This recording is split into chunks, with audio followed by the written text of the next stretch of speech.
यस कार्यक्रमका प्रायोजक राष्ट्रिय वाणिज्य ब्याङ्क, आफ्नो भनेको आफ्नै हुन्छ। शिवम सिमेन्ट, क्वालिटीको मामलामा नो कम्प्रोमाइज।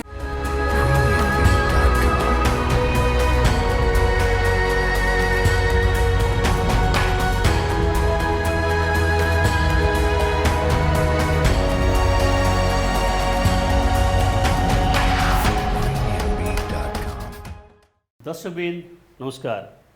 उद्यमी संवाद टेलिभिजन कार्यक्रमको अर्को नयाँ श्रृङ्खलामा तपाईलाई स्वागत छ। म विशाल गैरे। बागमती प्रदेश सरकार, उद्योग, पर्यटन, वन तथा वातावरण मन्त्रालयले नेपाल उद्योग परिसङ्घ र विशाल मिडिया ग्रुपसँगको सहकार्यमा नेपाल टेलिभिजनका लागि यो कार्यक्रम तयार पारेको हो।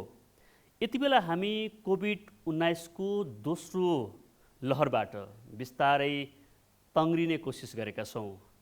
खास गरेर यति बेला जनजीवन केही सामान्यतर्फ उन्मुख हुँदैछ। आंशिक रूपमा पसलहरू खुलेका छन्, यातायात ठप्प जस्तै छ भने ट्रेकिङ एजेन्सी अर्थात् ट्रेकिङ क्षेत्र, पदमार्ग क्षेत्र पनि ठप्प छ। समग्रतामा भन्दा उत्पादनशील क्षेत्रका केही क्षेत्रहरू खुले तापनि पर्यटन क्षेत्र भने ठप्प रहेको छ। सङ्घीय सरकारले जेठको 15 गते बजेट ल्याएको छ। प्रदेश सरकारहरूले असार 1 गते बजेट ल्याएका छन् र त्यसै गरी स्थानीय तहहरूले पनि गएको असार 9, 10 गर्दै बजेट ल्याउने क्रम जारी छ।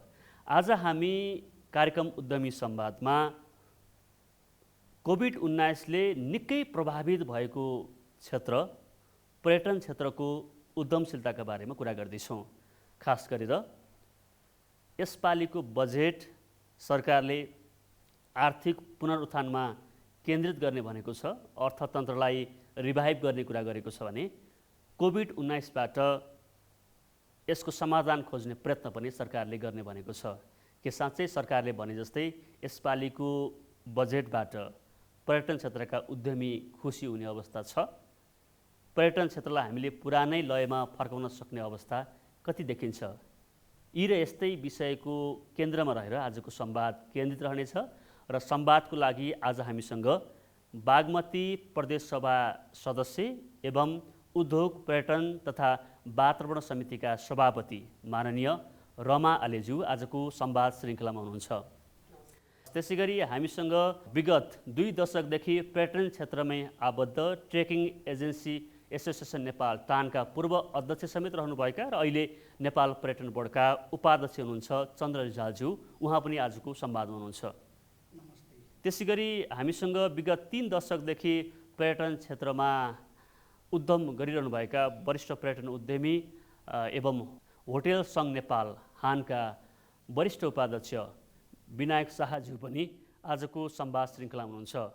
यहाँहरू तीनैजनालाई म कार्यक्रममा स्वागत गर्न चाहन्छु र म कार्यक्रमको सुरुवात चन्द्र रिजालज्यूतर्फबाट पनि गर्न चाहन्छु। सङ्घीय सरकारले जेठको 15 गते बजेट ल्याएको छ।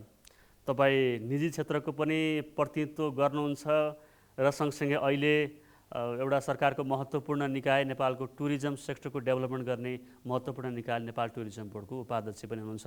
निजी क्षेत्रका धेरै समस्या, चुनौतीहरू, गुनासाहरू तपाईँलाई थाहा छ, तपाईँ आफैले पनि हिजोका दिनमा राख्दै आउनुभएको हो। यसपालिको बजेट, खास गरेर सङ्घीय सरकारको नीति, कार्यक्रम र बजेट पर्यटन उद्यमीका लागि आशलाग्दो रह्यो या तपाईँको निराशा बनायो? म यही जिज्ञासाबाट आजको संवाद सुरु गर्छु। विगतमा जति बेला पर्यटन अत्यन्तै राम्रो छ अथवा सरकार चाहिँ 2/3 सरकार छ, अब स्थिरता हुन्छ भन्ने बेलामा पनि यस्तो बजेट चाहिँ आएको थिएन। यो म एकजना पर्यटन बोर्डको उपाध्यक्षले मात्र भने होइन, यो धेरै प्राइभेट सेक्टरका साथीहरूले भन्नुहुन्छ। त्यति हुँदाहुँदै पनि सबै कुरा फेरि उन्नत र पूर्ण हुँदैन। हामीले त्यो सोच्नु पनि हुन्न, किनभने विविध क्षेत्रलाई समेट्नुपर्छ। कति कुरा चाहिँ मानवका ती अध्ययनका अनुसन्धानका कुराहरूले चाहिँ त्यो ध्यान नपुग्न सक्छ। त्यसैले 100 का 100% एकदम राम्रो भनेर म भन्दिनँ। तर यो विषम परिस्थितिमा पनि पर्यटन मन्त्रालयमा 27 अर्ब 47 करोड छुट्याइनु र त्यसले हामीले लामो समयदेखि कुरा उठाउँदै आएको आन्तरिक पर्यटनलाई यो कोभिडले र भूकम्पले के गराइदियो भने अब चाहिँ आफ्नो देश समृद्ध बनाउनु भएन, आफ्नो ठाउँमै मान्छेहरूलाई घुमाउनु भएन भने त्यस्तो भएन भने चाहिँ प्राकृतिक विपत्तिले तपाईँ धनी गरिब पनि भन्दो रहेछ, एक मुलुक र अर्को मुलुक पनि नभन्ने, त्यो हुनाले चाहिँ पर्यटन व्यवसाय मात्र होइन अन्य व्यवसाय पनि राम्रो हुँदैन भन्ने कुरा चाहिँ त्यो हरेक मान्छेमा चाहिँ अहिले पछिल्ला अवधिमा हाम्रो मुलुकमा त्यो भइदियो, त्यो चेतना आयो। त्यो आएको कारणले गर्दा डोमेस्टिक पर्यटनमा एउटा माइलेजै ल्याउने ढङ्गले झन्डै नेपाल सरकारमा रहेका विभिन्न ठाउँमा रहेका 6-7 लाख कर्मचारीलाई चाहिँ आन्तरिक पर्यटन प्रवर्धनमा जाने फेसिलिटी र सुविधा सरकारले दिने ढङ्गले 10 दिनको होइन भत्तासहितको बिदा दिने कुरा जुन ल्यायो र त्यसले आन्तरिक पर्यटन देश दूर दराजमा जहाँ अहिले त कोभिडले पनि कति कुरा प्रभाव पारेको छैन त्यहाँ लगेर पर्यटकीय गन्तव्य विकास गरेर विकास भएका पर्यटक गन्तव्यहरूमा चाहिँ पुँजी चाहिँ चलायमान गर्ने र त्यो क्षेत्रका जनताको जीवनस्तर भनेपछि तपाईँले भन्नुभयो जस्तो विगतको यो सङ्घीय संरचनामा गइसकेपछि हामीले सङ्घीय सरकारले विगतका दिनमा ल्याएका जुन बजेट छ त्योभन्दा अहिलेको बजेट चाहिँ अलि बढी तपाईँको चाहिँ पर्यटन उद्यमीलाई खुसी बनाउने खालको छ भन्न खोज्नु भएको हो। उद्यमीलाई खुसी बनाउने नभनौँ, जे होस् पर्यटन व्यवसायीहरू उत्साहित बन्ने भनेपछि मलाई ठ्याक्कै उत्साहित बन्ने चाहिँ बजेट आछ भनेर मैले भन्न खोजेको। बजेटमा ठ्याक्कै पर्यटन उद्यमीका लागि अथवा पर्यटन क्षेत्रका लागि म भन्दैछु, म सर्टकटमा 2-3टा एउटा कुरा त त्यो स्थिति रह्यो, त्यो ठुलो कुरा भएर मैले व्याख्या गर्दिनँ किनभने त्यो धेरै अगाडिदेखि उठ्या। पहिला पनि हामीले 1-2टा देश दर्शनका कुराहरू गऱ्यौँ होइन, नगरेको होइन, तर यो कार्यविधि बनाएर सही ढङ्गले परिचालन हुन्छ कि हुँदैन भन्ने शङ्का छ। किनभने हाम्रो त कार्यान्वयनै हुँदैन हाम्रो मुलुकमा, समस्या त्यहाँ छ र सरकारले बजेटमा पनि भनेको छ प्राइभेट सेक्टरलाई पनि प्रोत्साहित गर्ने छ यो विधामा भनेर भनिएको छ। त्यो भनिनु भनेको त्यो बोलिनु सरकारले भनेको भोलि त त्यो प्रोत्साहित गरेर अन्य कुरामा छुट दिएर ती व्यवसायिका होइन कर्मचारीहरूलाई पनि लाने कुरा हो नि त। त्यसैले सरकारले त्यो बोलेको छ भने अर्को अहिले जुन अवस्थामा कारोबारै ठप्प रहे ती बेलामा लाग्ने जुन ट्याक्स भ्याटका कुराहरू हुन्, चाहे त्यो प्याकेजमा टुर र ट्रेकिङका छुटका कुरा हुन्, त्यो लामो समयदेखि उठेका कुराहरू त्यो सम्बोधन भएको छ भने अहिले बिजुलीका होइन अनि त्यसपछि गएर तपाईँ दर्ताका यी बिचमा त्यसलाई चाहिँ छुट दिने भनेर सरकारले जुन कुरा चाहिँ ल्याएको छ। त्यसै गरी प्राइभेट सेक्टरसँग बसेर संयुक्त लगानी गर्ने वातावरण गर्ने पूर्वाधारका विकास गर्ने कुरा भनेर उसले बजेटमा बोलेको छ। त्यसै गरी अहिले हामीले लामो समयदेखि अहिले जग्गा जमिनका भाउले गर्दा नै मुलुकमा मुलुकको अर्थतन्त्र चाहिँ विभिन्न ढङ्गले उभइरहेको छ। ठुला ठुला होटलहरू सञ्चालन गर्नका लागि चाहिँ नसक्ने स्थिति भएको छ र सरकारले के भन्यो भने महाभारत श्रृङ्खला एरियामा चाहिँ हामी जग्गा जमिन चाहिँ भाडामा रेन्टमा दिन्छौँ। त्यो सुरुवात हो, भोलि अन्य ठाउँ पनि खोजिन सकिन्छ। त्यहाँ चाहिँ सरकारले चाहिँ जग्गा 30 वर्ष 50 वर्षका लागि दियो भने उद्यमीहरूले त्यो ठाउँमा चाहिँ होटलहरू रिसोर्टहरू होइन अब अहिले अलि घना बस्तीहरूमा चाहिँ तपाईँ वातावरण पनि बिग्रेको विविध कारणले तपाईँ अहिले पल्युसनहरू भइरहेको मान्छेहरू चाहिँ डाँडा काँडातिर घरहरू बनाउने बस्ने स्थिति बनिरहेको सम्पन्न मुलुकमा पनि त्यो छ। हामी जाँदाखेरि देख्छौँ भइरहेको बेलाले त्यो हुनाले अहिले सरकारले चाहिँ त्यो ढङ्गले विकास गर्ने भनेर हिल स्टेसनहरूको जुन विकासका लागि संयुक्त पूर्वाधारका लागि व्यवसायीसँग सहकार्य गरेर स्थानीय निकायसँग सङ्घीय प्रवेशसँग सहकार्य गरेर अगाडि बढाउँछु भनेर नीतिगत रूपमा धेरै कुराहरू चाहिँ लिएर आएको छ। हवाईका पूर्वाधारका कुराहरूलाई पनि सरकारले चाहिँ अहिले समेटेको छ, लगानी गरेको छ। अन्तर्राष्ट्रिय विमानस्थलको कुरा चाहे त्यो पोखराको हो लुम्बिनीको हो टाइममै सिद्ध्याउनका लागि चाहिँ सरकारले बजेट उपयुक्त छुट्याएको छ। नीतिगत र कार्यक्रमको दुवै दृष्टिकोणले यो बजेट एकदम उपयुक्त छ र म तपाईँसँग फेरि आउँछु। म हाम्रो माननीय रमा आलेज्यूतर्फ आउन चाहन्छु। उहाँ नेकपा एमालेको नेता पनि हुनुहुन्छ, बागमती प्रदेश सभाको सदस्य हुनुहुन्छ र अझ महत्त्वपूर्ण प्रदेश सभा हामी सङ्घीयतामा गइसकेपछि जब प्रदेशहरू गठन भए बागमती प्रदेश सभा गठन भएपछि उद्योग पर्यटन तथा वातावरण समितिको सभापतिको रूपमा पनि काम गर्नुभएको छ र बागमती प्रदेश सरकारले पनि गएको असार 1 गते नीति कार्यक्रम र बजेट ल्याएको छ। नीति कार्यक्रम अलि पहिला लिएर आयो होइन र प्रदेश सरकारले नै भनेको छ हामी यो कोभिड केन्द्रित कोभिडबाट हामी चाहिँ नागरिकलाई सुरक्षित बनाउने र आर्थिक पुनरुत्थान गर्ने आर्थिक विकास गर्ने भनिरहेको छ बजेटमा। आज हामी पर्यटन क्षेत्रको उद्यमशीलतामा कुरा गर्दैछौँ, तपाईँ त्यो समितिको सभापति हुनुहुन्छ। प्रदेश सरकारले पर्यटन क्षेत्रको उद्योग व्यवसाय अथवा पर्यटन क्षेत्रको विकासका लागि कस्ता खालका कार्यक्रमहरू यो आउने आर्थिक वर्ष 78-79 को लागि चाहिँ तय गरेको छ? गएको असार 1 गते बजेट चाहिँ टेबल गरिसकेको कुरा यहाँहरू सबैलाई सर्वविदितै छ। यो बजेट टेबल गरिरहँदाखेरि हाम्रो प्रदेश सरकारको अथवा बागमतीको चाहिँ बजेट कस्तो टाइपको छ भने सबैभन्दा पहिला चाहिँ नि हामी उद्योगको कुरा गर्छौँ, पर्यटनको कुरा गर्छौँ र अरू विकास निर्माणका कुरा गरिरहँदाखेरि प्रदेशको चाहिँ जनतालाई कोभिड-19बाट चाहिँ सुरक्षित राख्न सकेन भनेदेखि, स्वस्थ राख्न सकेन भनेदेखि हैन यी सबै कामहरू ओझेलमा पर्छन् र यी कामहरूलाई तदारुकताका साथ अगाडि लान जरुरी छ र लानको निमित्त सबैभन्दा पहिला चाहिँ प्रदेशभित्र रहनुभएको चाहिँ हाम्रो जनता, हाम्रो समुदायलाई चाहिँ हाम्रो भोटर्सलाई चाहिँ हामीले कोभिड-19को विरुद्ध चाहिँ एउटा भ्याक्सिनको अभियान नै सञ्चालन गर्नुपर्छ, स्वास्थ्य क्षेत्रलाई एउटा अभियानको रूपमा अगाडि लानुपर्छ भन्ने प्रथम चाहिँ प्रायोरिटी चाहिँ हाम्रो बजेटमा अथवा बागमती प्रदेश सरकारको बजेटमा रहेको कुरा यहाँहरूले सायद बजेट टेबल भइरहँदाखेरि त्यो अध्ययन गर्नुभएको होला भन्ने लाग्छ। हाम्रो पहिलो प्रायोरिटी त्यसमा छ।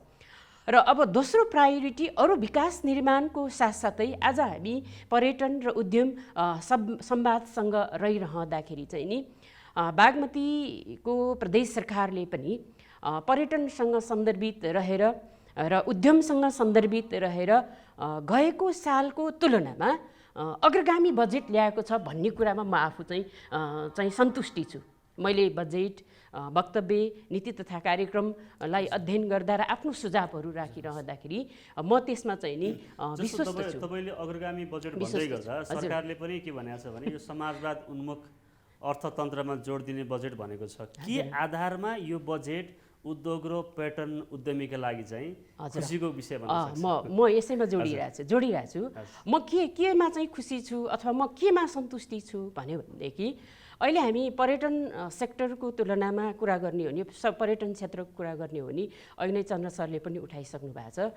बागमती प्रदेशभित्र कार्यरत हाम्रा चाहिँ निजामती कर्मचारीहरूलाई चाहिँ उच्च हिमाली र हिमाली क्षेत्रको चाहिँ आन्तरिक पर्यटनहरूलाई चलायमान बनाउनको लागि त्यसलाई चाहिँ व्यवस्थापन गर्नको लागि चाहिँ कर्मचारीहरूलाई चाहिँ उद्योग पर्यटन चाहिँ नि भनौँ न विधासहित पर्यटनको चाहिँ व्यवस्थापन गर्नको लागि चाहिँ 10 दिनको तलबी चाहिँ काज व्यवस्थापन गरेको छ, जसले चाहिँ ठप्प रहेको पर्यटनहरूलाई चाहिँ नि एउटा चलायमान स्थितिमा लानुपर्छ र सुधार गर्नुपर्छ, त्यसलाई चाहिँ सञ्चालन गर्नुपर्छ भन्ने एउटा महत्त्वपूर्ण भिजन सोचाइ बागमती सरकारको प्रदेश सरकारको चाहिँ यो महत्त्वपूर्ण भिजन हो भन्ने मलाई लाग्छ एउटा कुरा।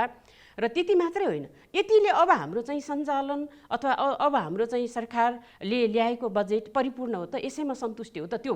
त्यो होइन। तपाईँ पर्यटन सेक्टरमा काम गर्ने, तपाईँ पोर्टर्सको कुरा गरौँ, अनि अब गाइड गर्ने चाहिँ गाइडरहरूको कुरा गरौँ हैन, उहाँहरूले चाहिँ 78 फागुन महिनासम्म चाहिँ कोभिडको कारणले गर्दाखेरि उहाँहरूले आफ्नो लाइसेन्स चाहिँ रिन्यू गर्न सक्नु भएको छैन भने उहाँहरूलाई चाहिँ 78 फागुन मसान्तसम्मको समयावधि दिएको छ। समयावधि मात्रै होइन, 60% चाहिँ छुटसहितको व्यवस्थापन गरेको छ। यो नै महत्त्वपूर्ण पाटो हो भन्ने लाग्छ मलाई। र त्यो क्षेत्रमा काम गर्ने चाहिँ व्यवसायीहरूलाई चाहिँ एउटा चाहिँ प्रोत्साहन गर्ने एउटा पोइन्ट हो भन्ने मलाई लाग्छ। र त्यति मात्रै होइन, पर्यटन सेक्टरमा चाहिँ कार्यरत पर्यटन सेक्टरलाई अगाडि लानको निमित्त पर्यटन सेक्टरमा कार्यरत कर्मचारीहरूलाई व्यवसायीहरूलाई चाहिँ नि सहुलियत दरको ऋणको व्यवस्था पनि गरेको छ। त्यसो हुँदाखेरि म चाहिँ नि यो बागमती प्रदेश सरकारको बजेट जुन तयारी गरेको छ त्यसमा चाहिँ म सन्तुष्टि छु। यद्यपि कार्यान्वयनमा जोड दिनु पर्यो। यद्यपि यो चाहिँ नि के हो भने मान्छेले अथवा कुनै पनि व्यक्तिले कुनै पनि सरकारले सपना नदेखिसम्म त्यो सपना परिपूर्ति गर्ने योजनाहरू बन्दैन।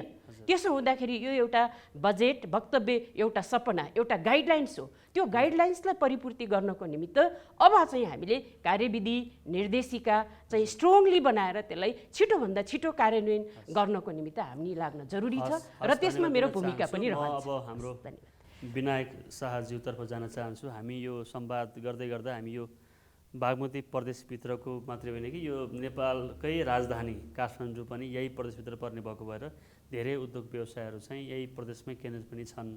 खास गरेर यो गएको 1 वर्ष पर्यटन क्षेत्रको लागि त्यति आशलाग्दो त्यति चलायमान हुन सकेन, यो सबै हामीलाई थाहा नै छ। अहिले हाम्रो चन्द्र सरले अनि हाम्रो मान्य रमालेज्यूले पनि भन्नुभयो कि यो बजेट अग्रगामी छ, समाजवाद उन्मुख छ, पर्यटन क्षेत्रको उद्यमीलाई चाहिँ प्रमोट गर्ने खालको, प्रोत्साहन गर्ने, विकास गर्ने, संरक्षण गर्ने खालको छ भन्नुभयो। उहाँहरूको कुरामा कति सहमत हुनुहुन्छ र अहिलेको बजेट तपाईँलाई कस्तो लाग्यो? म यही जिज्ञासा मेट्न चाहन्छु। उहाँहरूले उठाएको कुराहरू एकदम त्यो यसपालि चाहिँ नि पर्यटन क्षेत्रलाई यो पुनरुत्थान, आर्थिक पुनरुत्थान गर्ने उद्देश्यले, कोभिड छ, आर्थिक पुनरुत्थान गर्ने उद्देश्यले गभर्मेन्टले जुन बजेटहरू ल्याएको छ त्यसमा धेरै कुराहरू सम्बोधन भएको छ। जस्तो 10 दिनको पर्यटन काजको त कुरा आइहाल्यो, निजामती कर्मचारीहरूलाई, अनि सङ्गठित ब्याङ्क लगायत सङ्गठित क्षेत्रका कामदार कर्मचारी भन्ने कुरा आयो। त्यसमा अब केही कुराहरू करका छुटहरू छ। अनि अब अन्तर्राष्ट्रिय पर्यटकहरूलाई नेपाल आउँदाखेरि चाहिँ 1 महिनासम्म चाहिँ नि त्यसको भिसा शुल्क नलिने, छुट दिने भन्ने कुराहरू छ। त्यसले पक्कै पनि एउटा राम्रो मेसेज गएको छ। अब मेरो चाहिँ भनाइ के भन्दाखेरि अब बजेटमा आउने कुराहरू, बजेट भनेकै राम्रो कामको लागि आउँछ, केही काम गरौँ भनेर कार्यक्रम आउँछ, त्यसमा बजेट छुट्याइया हुन्छ। त्यो लागू भएन भने अब त्यो कागजमा मात्रै बस्छ।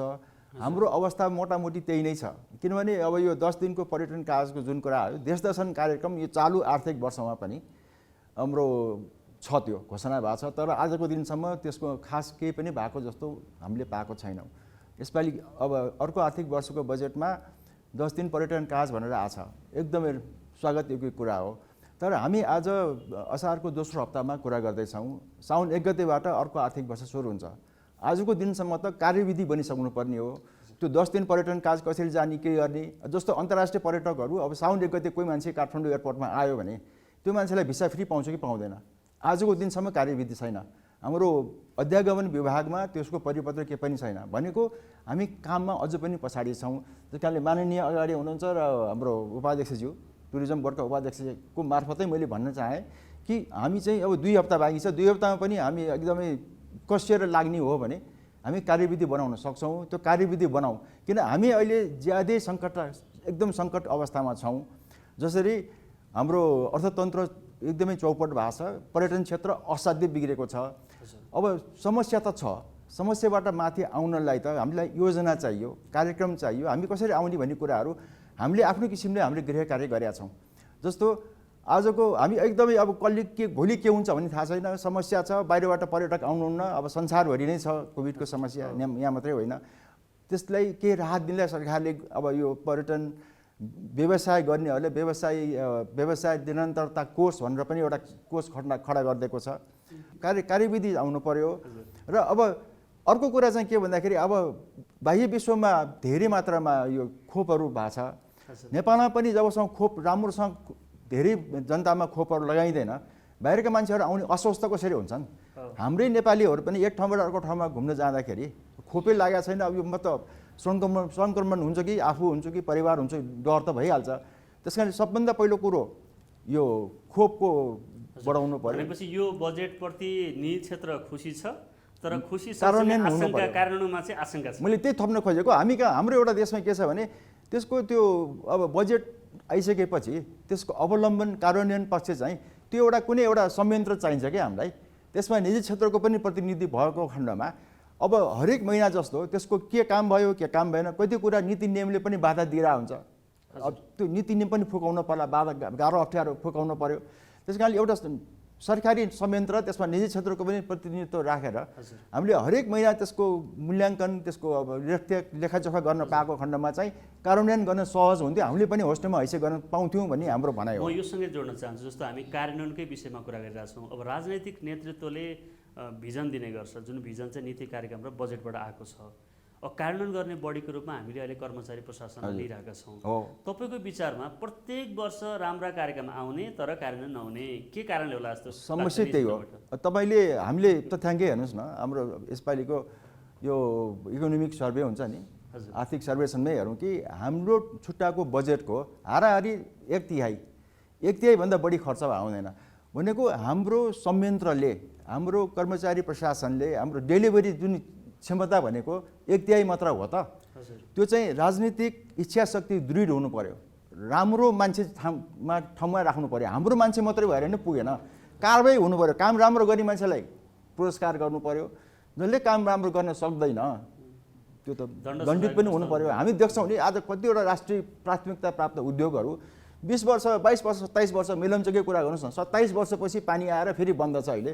त्यो काम नभएको कारण किन त अब त्यहाँ परियोजना प्रमुख पनि हुनुहुन्छ, सबै टिमै हुन्छ, पैसा पनि छ, पैसा नभए होइन, काम भइरहेको थिएन भनेको काम नगर्ने मान्छेलाई दण्ड पनि दिनुपर्छ, राम्रो काम गर्ने पुरस्कार पनि दिनुपर्छ। समस्या त्यही देख्छु म चाहिँ। हजुर, हस्, धन्यवाद दिन चाहन्छु। म यही प्रश्न हाम्रो रमा आलेज्यूलाई गर्न चाहन्छु। नीति कार्यक्रम र बजेट आउने तर त्यो बजेट चाहिँ कार्यान्वयन नहुने, जस्तो अहिले नै हामीले यो चालु आर्थिक वर्ष 77-78 को पुँजीगत खर्चको हिसाब गऱ्यौँ भने पनि हाम्रो सन्तोषजनक छैन, प्रदेशको पनि छैन, सङ्घीय सरकारको पनि छैन। हुन त हामीले के भन्न सक्छौँ भने कोभिड-19 को कारणले गर्दा असर गर्यो भन्न सक्छौँ, यो अस्थायी समस्या हो। तर यो बजेट कार्यान्वयन नहुने विषय चाहिँ आजको विषय होइन, यो धेरै लामो समयदेखि कार्यान्वयन नहुने समस्या हो। के कारणले तपाईँको कार्यान्वयन हुँदैन बजेट? राम्रो नीति कार्यक्रमलाई कार्यान्वयन गर्नको निमित्त सरकारसँग सहकार्य हुन जरुरी छ भन्ने लाग्छ। र यो अहिले यसपालिको बजेटसँग सन्दर्भितको कुरा गर्नुहुन्छ भने म एउटा मन्त्रालयको एउटा विषयगत समितिको चाहिँ सभापतिको हिसाबले हो भने यो नीति कार्यक्रम र यो बजेटमा आएको कुराहरूलाई कार्यान्वयन गर्नेमा कुनै किसिमको शङ्का उपशङ्का गर्नुपर्छ भन्ने कुरामा म यहाँहरूलाई नगरिदिनको लागि अनुरोध गर्छु। किनकि म एउटा विषयगत समितिको सभापतिको हिसाबले आफ्नो मन्त्रालयमा रहेका र यहाँहरूले उठान गर्नुभएको जुन कुरा छ त्यसलाई छिटोभन्दा छिटो कार्यविधि कसरी बनाउने, निर्देशिका कसरी बनाउने र समयमै त्यसलाई चाहिँ कार्यान्वयनको क्षेत्रमा कसरी लाने भन्ने कुरामा म चाहिँ एकदमै बहस र छलफलमा लान्छु। यद्यपि प्रदेश सरकारको बजेट असारको 1 गते टेबल भएको छ, पास भएको छैन। सम्भवतः हामी अब 15-16मै यो बजेट पास गर्ने प्रक्रियामा हामी अगाडि बढिरहेका छौँ। प्रदेश सरकारसँगको मेरो अनुभव, मेरो अहिले यो 3 वर्षको अनुभव हेर्नुहुन्छ भने तपाईँ सबै मन्त्रालयको सचिवहरू मुख्यमन्त्रीको प्रदेश सरकारको अन्डरमा हुँदैन। उहाँहरूले चाहे जसरी त्यो चाहिँ सचिवहरूलाई परिचालन गर्नु सक्दैन कि सचिवलाई चाहिँ कतिखेर चाहिँ नि सङ्घीय सरकारले चाहिँ माथि चाहिँ तान्दिने हो र कुन चाहिँ सचिव चाहिँ पछि फेरि चाहिँ नि प्रदेशका सम्बन्धित मन्त्रालयमा पठाइदिने हो, त्यो कुरा प्रदेश सरकार अन्योन रहन्छ। यसमा जस्तो यो तपाईँको नीति कार्यक्रमको कुरा गर्नुभयो, जस्तो एउटा स्थानीय गाउँपालिकाले तपाईँले यो आर्थिक वर्षमा के काम गर्नुभन्दा 18वटा कानुन बनायो भनिरहेको हुन्छ, हजुर, अथवा प्रदेशले या सङ्घले भनिरहेको हुन्छ। कानुन बनाउने कुरा मात्रै महत्त्वपूर्ण हो या कानुन पछि महत्त्वपूर्ण हो? एउटा सवाल फर्स्ट। सेकेन्ड कुरा चाहिँ जस्तो हामीले प्रत्येक राजनीतिक नेतृत्वले चाहिँ कर्मचारीलाई चाहिँ दोष दिइरहेको हुन्छ, कर्मचारीले नेतालाई दोष दिइरहेको हुन्छ। हजुर, र राजनीतिक नेतृत्वमा समस्या छ कि छैन? म तपाईँलाई यति प्रश्न गर्न चाहन्छु। सरकारले कर्मचारीलाई दोष दिइरहेछ, कर्मचारीले नेतृत्वलाई दोष दिइरहेछ भन्ने कुरा जुन छ नि, तर यथार्थमा प्रदेशसँग सन्दर्भित रहँदाखेरि चाहिँ कर्मचारीहरू हो, स्वाभाविक रूपमा बागमती प्रदेश सरकारले लोकसेवा ऐन चाहिँ पारित गरिसकेको छ, तर लोकसेवा ऐन पारित गरिरहँदाखेरि पनि सङ्घीय सरकारसँग त्यसको तालमेल नबित्दाखेरि त्यसलाई कार्यान्वयन गर्न सकिरहेको छैन, जसले गर्दाखेरि प्रदेश सरकारले आफ्ना कर्मचारीहरू चाहिँ भनौँ न उहाँहरूलाई चाहिँ भर्ना गर्ने अथवा लिने त्यो अवस्था बनिरहेको छैन, जसले गर्दाखेरि हामी अहिले पनि प्रदेश सरकार सङ्घीय सरकारको नि मुख ताक्नुपर्ने कर्मचारीसँग सन्दर्भित रहँदाखेरि, त्यसले गर्दाखेरि हामीले जुन बजेटलाई हाम्रो नीति कार्यक्रमलाई सही ढङ्गले कार्यान्वयन गर्नुपर्ने हो त्यो चाहिँ केही फितलो भएको अनुभूति लाग्छ। चन्द्र रिजालज्यूतर्फ आउन चाहन्छु। हामीले यो बजेट कार्यान्वयन हुन नसक्ने विषयमै कुरा गरिरहेछौँ।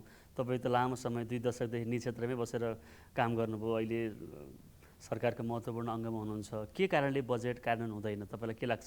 एउटा चाहिँ जवाफदेहिता नभएको, काम गर्नेलाई पुरस्कार र काम नगर्नेलाई चाहिँ नसिहत, जुन दण्ड सजाय दिने परिपाटी भएन। अर्को चाहिँ सक्षम मान्छे सक्षम ठाउँमा रहेन भने योग्यताका आधारमा काम र क्षमताका आधारमा दाम दिने स्थिति भएन। हामीले बुझेको सानैदेखि मेरो त दिमागमै परेको काम अनुसारको दाम, योग्यता अनुसारको काम भन्ने पढेर आएँ मैले चाहिँ। त्यो मान्यताका आधारमा यदि अगाडि बढाउने कुरा थियो भने यो कार्यान्वयन हुन्थ्यो। अनि अर्को कुरा मैले भन्नुपर्छ राजनीतिक अस्थिरता। हामी सबैले हिजोदेखि चाहेको चाहिँ 5 वर्ष थाई सरकार रहोस् है भन्ने, जस्तो अहिले मान्यजीले कुरा उठाउनु भएको छ, यो त प्रदेश हो नि त, प्रदेश त थाई बन्न सकिरहेको छैन नि त, भर्खर सुरुवात भयो नि। राष्ट्रिय राजनीति, राष्ट्रिय सरकार थाई नभएपछि प्रदेश त झन् यो रहने कि नरहने भन्ने हुन्छ होइन, भइरहने हो। त्यसैले सबै व्यवसायले नेपाली जनताले यो 50औं वर्ष नेपालमा थाहै भएन राजनीति थाहै हुनुपर्छ भनेर कुरा उठाएको थियो, त्यो अहिले पनि भएन। सबभन्दा कुरा त्यही हो। त्यो भइदिइसकेपछि राजनीतिक थाहै नभएपछि मन्त्रीहरू हेर्नु न, पर्यटन मन्त्रालयमा मैले काम गर्दै 20औं पर्यटन मन्त्री मैले देखाएको छु। सचिवहरू मैले हिजो मात्र टुरिज्म बोर्डको यसो माइनरहरू अध्ययन गरेर हेर्दाखेरि 26वटा सचिवहरू भएको छन्। त्यो टुरिज्म बोर्डको 53 को ऐनले गाइड गरेको उबाट बनेको अध्यक्षमा जम्मा 57-58बाट सुरु भएको कति वर्ष भयो र भन्यो भने एउटा सचिवले 2टा बैठक मात्र राख्न भ्याएको छ भन्यो भने सचिव पनि थाहै छैन, सहसचिव पनि थाहै छैन, अनि छँदै छैन। योग्यता क्षमताका आधारमा सचिव पनि आउँदैन, सहसचिव अहिले मान्यजीले नै कुरा उठाइहाल्नुभयो, त्यो साइडबाट उहाँले उठाउनु भयो, सक्षम क्वालिफाइड र त्यसले चलाउन सक्ने सचिव हुँदैन भन्नु खोज्नु भएन हो। थाहै त नभएपछि त अर्को पठाइदिन्छ, कुन पठाइदिन्छ, त्योसँग मिलेर काम गर्दा टाइम लाग्छ, टाइम लाग्दै कार्यान्वयन हुँदैन। त्यसैले थाहै सरकार भएन र योग्यतम र सक्षम मान्छे चाहिँ कर्मचारी रहेन त्यो ठाउँमा हैन। 2 वर्ष रहने भने 2 वर्ष रहनु पर्यो, 5 वर्ष रहने भने 5 वर्ष त रहनु पर्यो। ऐनले नियमले गाइड गरेको कुरा त रहनु पर्यो नि, त्यो रहँदैन। नभएपछि उसले पर्यटन बुझेको हुन्न अथवा उद्योग बुझेको हुन्न, कुनै कुरो बुझेको हुँदैन, बुझ्दै उसको टाइम जान्छ, अर्को आउँछ, त्यो भएपछि कार्यान्वयन हुन्न। यो चाहिँ प्रश्न छ। के भन्छ कर्मचारीले भने मलाई बढी गर्यो भने उसले के गर्न सक्छ, मलाई सरुवा गराइदिने नि हो। हेर्नुहोस् त, मलाई जागिरबाट हात धुनुपर्छ भन्ने कुरा उसले बुझ्दैन। मैले गल्ती गरेँ भने सरुवा हुने नै हो। उसले कति सहज ढङ्गले पब्लिकहरूसँग डिलिङ गरिरहेको हुन्छ। पब्लिकले भन्छ नि तँलाई म यसो गर्छु उसो गर्छु, आवेशमा उत्तेजनामा भन्छ। के गर्नुहुन्छ तपाईँले, बढी गरेर मलाई सरुवा गरिदिनुहुन्छ, अरू के गर्नु, मेरो जागिर खान सक्नुहुन्छ, त्यो भन्ने हो त कर्मचारीले। त्यो भन्न मिल्छ त उसले भन्यो भने ऊ जवाबदेही छैन, ऊ इमान्दार छैन कामप्रति भन्ने देखिन्छ। नेपालको पर्यटन क्षेत्र विश्व बजारमा निकै फराकिलो बनाउन सक्ने हुँदाहुँदै पनि साँघुरो बन्दै गएको छ, अथवा यसलाई हामीले विस्तार गर्न सकिरहेका छैनौँ।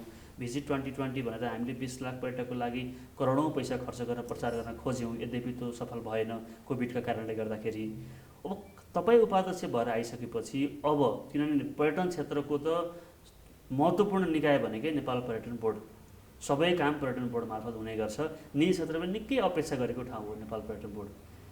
अबको पर्यटन क्षेत्र, अब यो इकोनोमीलाई रिभाइभ गर्ने कुरा त छँदैछ, सँगसँगै पर्यटन क्षेत्रलाई पुरानै लयमा फर्काएर पुरानै लयबाट पनि अझै तपाईँको जम्प गर्ने, प्रगति उन्मुख बनाउने, सफल बनाउने, प्रभावकारी बनाउनको लागि तपाईँको भूमिका योगदान के हुन्छ एज अ उपाध्यक्षको हिसाबले? अब पर्यटन बोर्ड भनेको समग्र पर्यटन क्षेत्रलाई हाँक्ने पोलिसी बनाउने संस्था हो। पब्लिक प्राइभेट पार्टनरसिपको आधारमा बनेको नेपालको सबभन्दा ठुलो बोर्ड हो यो। र यसको संरचनाले के भन्छ भन्दा यो चाहिँ थिङ्क ट्याङ्कको रूपमा पर्यटनका नीति नियमलाई बनाएर चाहिँ सरकारलाई दिने र कार्यान्वयन सरकारले गर्ने भनेर यसको विकास भएको छ, त्यही ढङ्गले अगाडि बढेर आएको छ। तर अब यसले बनाएका नीति नियम समय सापेक्ष ढङ्गले ओन गर्यो कि गरेन सरकारले, सबभन्दा महत्त्वपूर्ण कुरा चाहिँ त्यो हो भन्ने मलाई लाग्छ। जब राजनीतिक अस्थिरता भयो र प्राइभेट सेक्टरले ड्राइभ गरेर लिएर आएको यो बोर्डले बनाएका नीति नियम चाहिँ ओन गर्दैन, किनभने सही मान्छे सचिव आउँदैन, किनभने त्यो बोर्डको अध्यक्ष नै सचिव हुनुहुन्छ। उहाँले त्यहाँ बनाएको नीति नियम चाहिँ मन्त्रालय मार्फत कार्यान्वयन गर्ने कुरा र सरकारलाई चाहिँ कन्भिन्स गर्ने, अब प्रधानमन्त्रीबाट अथवा क्याबिनेटबाट डिसिजन गर्ने कुरा हैन, मन्त्रीलाई कन्भिन्स गरेर गर्ने कुरा नै राजनीतिक अस्थिरताले हुँदैन। त्यही कारणले नै पर्यटन बोर्ड बनेदेखि अहिलेसम्म पर्यटन बोर्डले दिएका सुझावहरू चाहिँ टाइममा कार्यान्वयन भएको छैन। त्यही कारणले पर्यटन चाहिँ बम हुने जुन स्थिति बनेन भनेर म भन्छु। त्यो बोर्डले टाइममै गरेका कुरा ओन गर्नु पर्यो र कार्यान्वयनमा लानु पर्यो। त्यो भयो भने मेरो भूमिका देखिने हो, अथवा हाम्रो भूमिका प्राइभेट सेक्टरबाट गएका साथीहरूको भूमिका देखिने हो, त्यो बोर्डको भूमिका देखिने हो। त्यसैले नेपालमा विज्ञहरूको टाइममा नै विज्ञहरूले दिएको सुविधा सुझाव लिने र त्यसलाई चाहिँ तुरुन्तै कार्यान्वयन गर्ने त्यो प्रक्रिया कर्मचारी संयन्त्र नै छ। यसमै जोड्न चाहन्छु, संक्षिप्त रूपमा जिज्ञासा मेट्न चाहन्छु। जस्तो सरकारले के भनिरहेको हुन्छ भने हामीले एकदमै राम्रो गरिरहेछौँ, निजी क्षेत्र मैत्री छौँ, उद्यमी मैत्री छौँ भनिरहेको हुन्छ। निजी क्षेत्रले के भनिरहेको हुन्छ भने हामीले त केही पाएकै छैनौँ, आशा गर्ने खालको कुनै सम्भावना देखिएन, राम्रो छैन भनिरहेको हुन्छ। यो कहाँनिर चाहिँ अलिकति कन्फ्युजन छ या ग्याप छ निजी क्षेत्र र सरकार बिच? यो भन्ने र गर्नेको बिचमा चाहिँ तादात्म्यता छैन। व्यवहारमा प्र्याक्टिकलमा छैन। हजुर भोलि त हामी मिठो, यहाँ तपाईँले सोध्नु भएको छ, धेरै दर्शकले हाम्रा कुराहरू मिठो ढङ्गले भोलि सुन्दाखेरि ओहो कति राम्रो बोल्नुभयो, राम्रो भन्नु होला, तर मैले त्यो काम गरेको छु कि छैन, त्यो अनुसार काम गरेँ कि गरेन मैले बोर्डमा, होइन? सरकारको मान्छेले त्यो अनुसार काम गर्नुभयो कि भएन, अथवा गैर जिम्मेवारीपनले नै यो समस्या हस्, धन्यवाद दिन चाहन्छु। म हाम्रो विनायक शाहजुतर्फ जान चाहन्छु। हामीले यो तपाईँको निजी क्षेत्र र सरकारको अन्तर सम्बन्धकै विषयमा छलफल गर्दैछौँ। यो तपाईँ निजी क्षेत्रको प्रतिनिधित्व गर्नुहुन्छ। निजी क्षेत्रका धेरै साथीहरूले अहिले पनि विभिन्न मिडियाहरूमा चाहिँ सरकारबाट धेरै अपेक्षा गर्ने ठाउँ छैन भनेर भएको हुन्छ, सरकारको तर्फबाट चाहिँ हामीले धेरै गरेका छौँ भनेर भएको हुन्छ। यो ग्याप चाहिँ कहाँनिर छ? निजी क्षेत्रको दृष्टिकोणमा तपाईँलाई के लाग्छ? निजी क्षेत्रलाई साथ सहयोग लिएर सरकारले आफ्नो नीति कार्यक्रम बनाएको खण्डमा हामीलाई मोटिभेट गरेर अगाडि बढेको खण्डमा धेरै समस्याको समाधान हुन्छ। किनभने हामीले पनि तपाईँहरूको मिडिया मार्फत सरकारले गरेको निर्णय, सरकारको कार्यक्रम हामीले मिडिया मार्फत थाहा पाउनुपर्ने अवस्था छ। त्यो चाहिँ अब कति कुरा व्यवहारिक हुन्छ, कति कुरा व्यवहारिक हुन्न, तर नियम त आइसक्यो, राजपत्रमा छापेर आइसक्यो, के गर्न सकिन्छ हो। त्यस कारणले त्यो अलिकति सरसल्लाहको परिपाटी आवश्यक छ। र अहिले नै भनौँ न, अहिले हामी यस्तो ठुलो समस्यामा छौँ, भोलि अगाडि कसरी बढ्ने? चन्द्र सरले यही भन्नुभयो कि हाम्रो प्रतिनिधित्व टुरिज्म बोर्डमा गर्नुहुन्छ उहाँहरूले चाहिँ हाम्रो के हो त, वे फरवर्ड के हो त, हामी अगाडि कसरी बढ्ने, पर्यटन क्षेत्र अगाडि कसरी बढ्ने? किन अहिलेको सरकारी निकायमा पनि समन्वयको कमी छ। पर्यटन मन्त्रालयले स्वास्थ्य मापदण्ड घोषणा गरिदिएको छ, त्यो अनुसारको काम गर्न पाइन्छ भनेको छ, तर स्वास्थ्य मन्त्रालयले त्यो मान्छ त? कतिपय केसमा मान्दैन, गृह मन्त्रालयले कतिपय केसमा मान्दैन, अर्थ मन्त्रालयले, ब्याङ्कहरूले त्यो कुराहरू त्यो कहिले पालना हुन्छ कहिले पालना हुँदैन भनेको समन्वय कहाँ छ त? समन्वयात्मक एउटा एकीकृत रूपमा एउटा व्हाइट पेपर भनिन्छ नि, एउटा श्वेतपत्र जारी हुनुपर्ने अवस्था छ कि हामी यो अर्को आर्थिक वर्षमा जसरी हाम्रो स्वास्थ्य मापदण्ड हामी पालना गरेर नेपालीको जीवज्यान बचाउन हामी लागे परेका छौँ, सबैको कर्तव्य हो जीवज्यान बचाउनमा। अब रोग छ, भोग पनि छ नि, भोग कसरी बचाउने भन्ने कुरामा चाहिँ हामी अगाडि कसरी बढ्ने, हाम्रो कार्यक्रम के हो, कार्यनीति के भन्ने कुराहरू एकीकृत रूपमा सङ्घीय सरकारले, प्रादेशिक सरकारले, स्थानीय सरकारले त्यो सबै पालना गर्न सरकारी नीति नियम त पालना गर्नु पर्यो नि, पालना हुन्छ। आजको दिनमा त्यो अवस्था छैन, अन्यल छ। त्यसले गर्दाखेरि हामी 24 घण्टा खटिने व्यवसायहरू पनि अब त्यो काम हुन्छ कि हुन्न। जस्तो आजको दिनमा मलाई युरोप अमेरिकाबाट कति इन्क्वायरी आइरहेछ, म अक्टोबर नोभेम्बरमा नेपालमा ट्रेकिङ गर्न, माउन्टेनियरिङ गर्न आउँछु भनेर इन्क्वायरीहरू छ प्रशस्त। नेपाललाई माया गर्ने मान्छेहरू छन्, तर त्यो बेलासम्म मेरो फ्लाइट आउँछ कि आउँदैन, मैले अनअराइभल भिसा पाउँछु कि पाउँदैन, मैले भन्न सक्ने अवस्था छ त? छैन।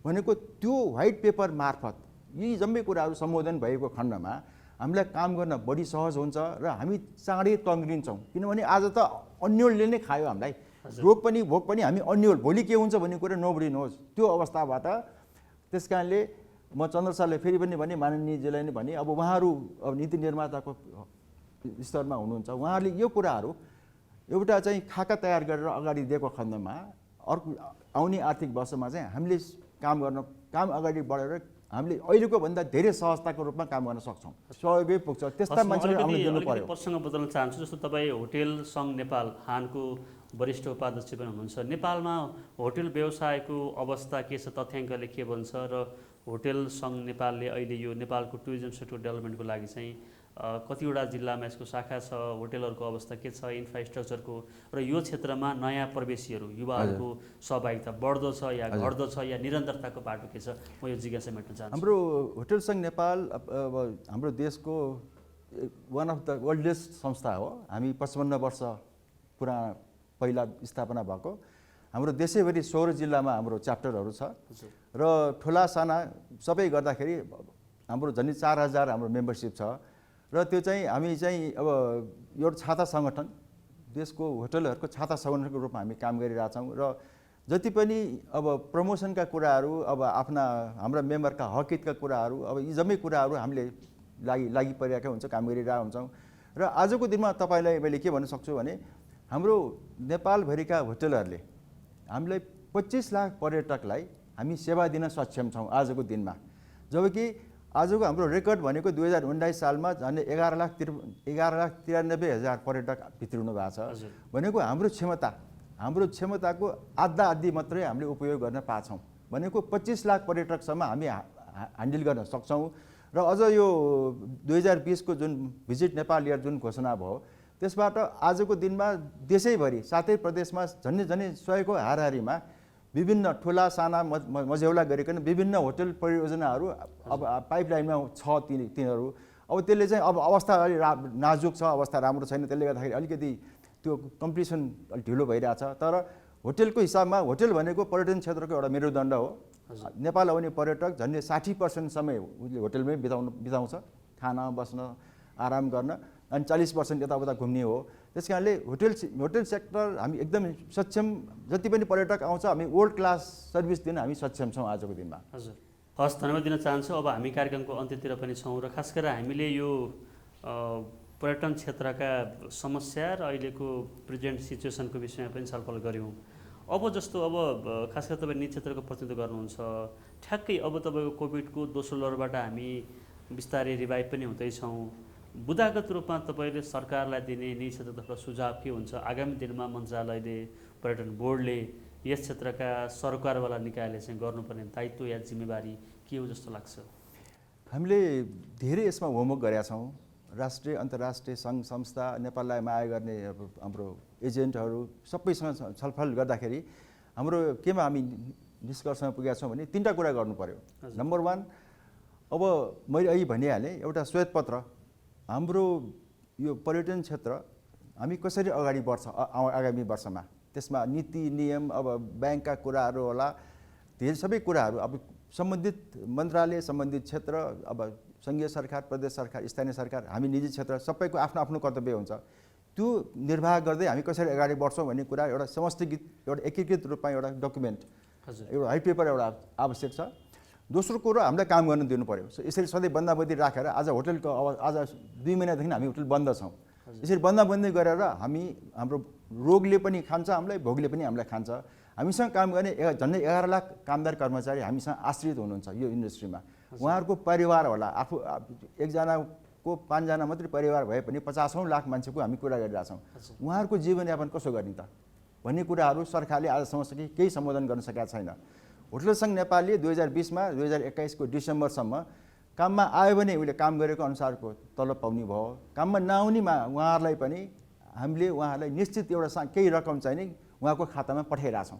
त्यो डिसेम्बरसम्म हालाकि हामीसँग कुनै आम्दानीहरू छैन, नहुँदै पनि आज हामी अब हाम्रो क्षमताको झन्डै 7-10% मा चलिरहेछौँ। त्यो हुँदै पनि हामीले केही मात्रामा हाम्रो कामदार कर्मचारीलाई त्यसरी जीवनयापनको लागि हेरिदिरहेछौँ।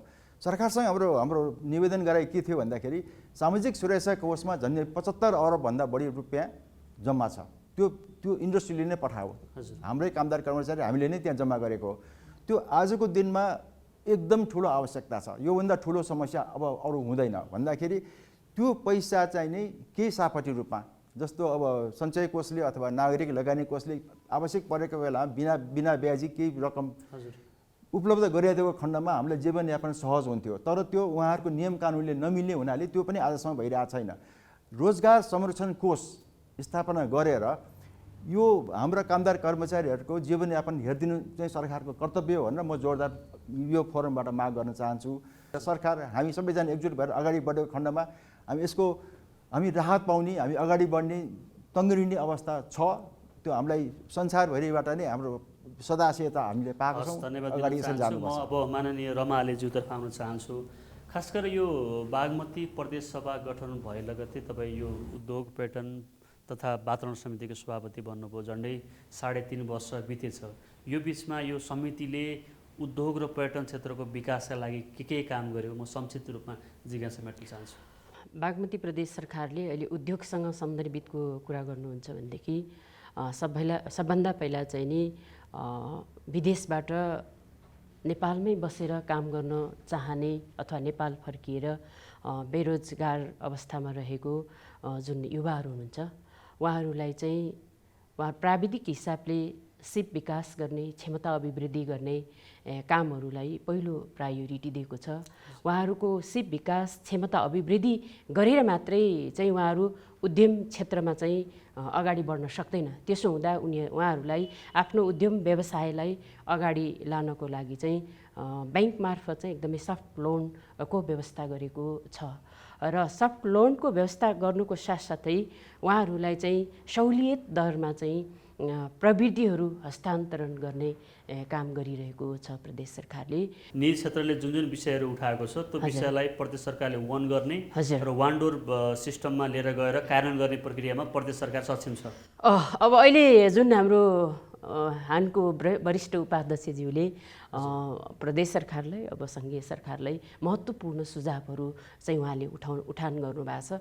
अब कति कुराहरू यो कुरालाई कार्यान्वयन गर्नको लागि हामी राउन्ड टेबलमा बसेर चाहिँ छलफल गर्न जरुरी छ भन्न चाहन्छु। म अब चन्द्र रिजालज्यूतर्फ आउन चाहन्छु। जस्तो अघि तपाईँले के कुरा उल्लेख गर्नुभयो भने नेपाल पर्यटन बोर्ड भनेको पोलिसी बनाउने एज अ थिङ्क ट्याङ्क हो भन्नुभयो। अहिले जति पनि पर्यटन क्षेत्रको नीतिहरू छन् यी पर्याप्त छन् कि छैनन् र आगामी दिनमा हामीले कस्ता खालका पोलिसीहरू चाहिँ डेभलप गर्नुपर्ने आवश्यकता छ?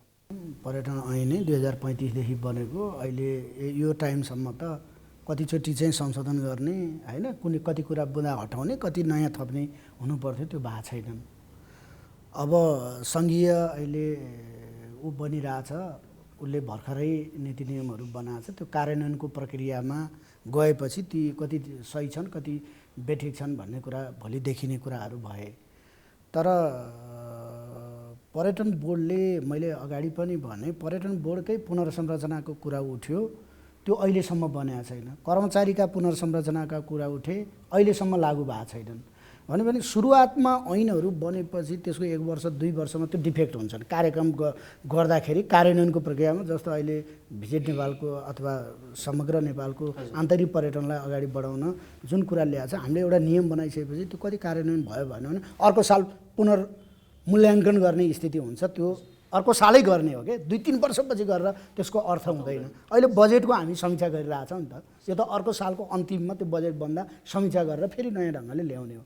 तर यहाँ त के भने त्यो टाइममा ती नीति नियमको समीक्षा पनि हुन्न र टाइममा कार्यान्वयन पनि हुन्न। समस्या त्यही हो। हस्, म विनायक सरतर्फ जान चाहन्छु। अब हामी कार्यक्रमको अन्तिममा छौँ। यति बेला नेपाल टेलिभिजन हेरेर बस्ने दर्शकवृन्दहरू र खास गरेर पर्यटन क्षेत्रका उद्यमीहरू जो निराश हुनुहुन्छ, तपाईँ पर्यटन क्षेत्रको नेता पनि हुनुहुन्छ, होटल सङ्घको तपाईँ वरिष्ठ उपाध्यक्ष हुनुहुन्छ, अब हुनेवाला अध्यक्ष हुनुहुन्छ, के सन्देश दिन चाहनुहुन्छ? अब हेर्नुहोस्, सबै हामी समस्याग्रस्त अवस्थामा छौँ। अब निराश भएर अगाडि भोग्ने त हामीले नै हो, हामी नै अगाडि बढ्नुपर्छ।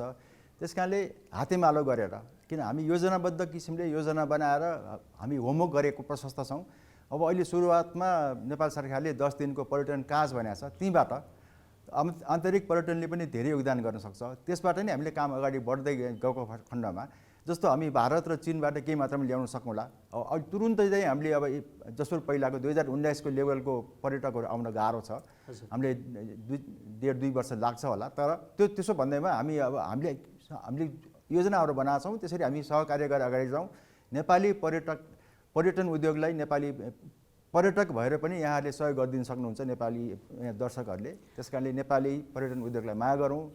हस्, धन्यवाद दिन चाहन्छु। म अब हाम्रो मान्य रमा आलेज्यूतर्फ आउन चाहन्छु। यो नीति नियम र बजेट पहिलो कुरा त हो, तर त्यसलाई कार्यान्वयन गर्नको लागि चाहिँ हामी चाहिँ सबै एकत्रित हुन सक्यौँ भने मात्रै, निजी र सरकारी सबै एकत्रित हुन सक्यौँ भने मात्रै सम्भव छ।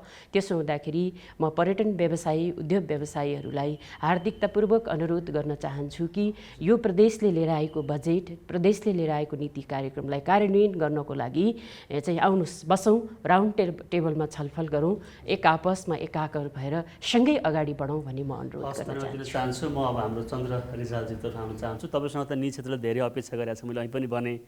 अब तपाईँ के भन्न चाहनुहुन्छ?